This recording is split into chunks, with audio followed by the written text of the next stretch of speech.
Today I'm reading Cheryl Minima Johnny's Pheasant. If you've got this book, go get it and read it along with me.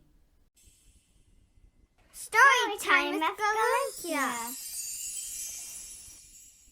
Johnny's Pheasant. Johnny and Grandma were on their way home from Grand Market with a sack of potatoes, a package of carrots, a bundle of fresh fruit, and frosted cinnamon rolls. "Pull over, Grandma, hurry," said Johnny. "What did you see?" asked Grandma. "Come on, I'll show you," said Johnny. Johnny led Grandma to a small feathery hump near the ditch. "It's a sleeping pheasant," said Johnny. "Oh my," said Grandma. "Can I keep him?" asked Johnny. Grandma gently nudged the small pheasant with her foot.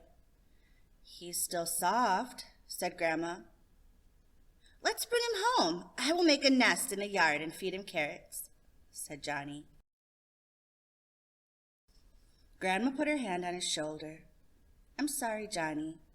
I think he may have been hit by a car, but I can sure use his feathers for my craft work," said Grandma. "Silly Grandma, he's not ready for craft work. He's sleeping. Let's put him in the trunk," said Johnny. Grandma emptied a paper bag and put the pheasant in the trunk. "He's still warm," said Grandma. "Hoot, hoot," said Johnny. "Hoot, hoot," asked Grandma. "Yes, hoot, hoot," said Johnny. When Grandma pulled into the driveway, Johnny unbuckled his seatbelt and bolted out the door. He leapt over each spring puddle, hoot, hoot, hoot, and disappeared into the house. Johnny rushed out with a box. "Here's his bed until I gather sticks," said Johnny. "Can we bring him inside?" "Okay," said Grandma, "just for a little while."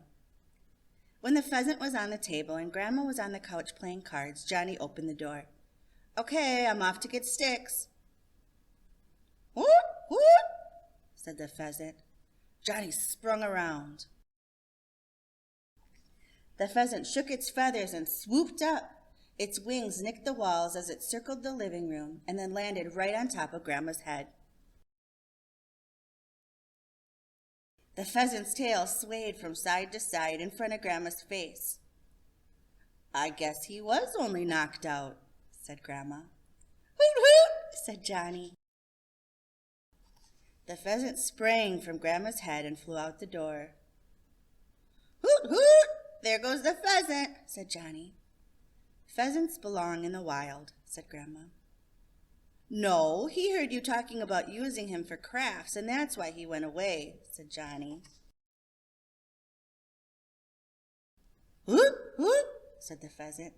Johnny and Grandma stepped out the door and saw the pheasant perched on the swing set. "Hoot, hoot," said Johnny. The pheasant fluttered its wings and flew away. "Grandma, look," said Johnny. A single feather zigged and zagged to Johnny's feet. He picked it up and spread his arms. Through the yard Johnny zigged and zagged, zigged and zagged, and stopped right in front of Grandma. He fluttered his arms down to his side and gave the feather to Grandma.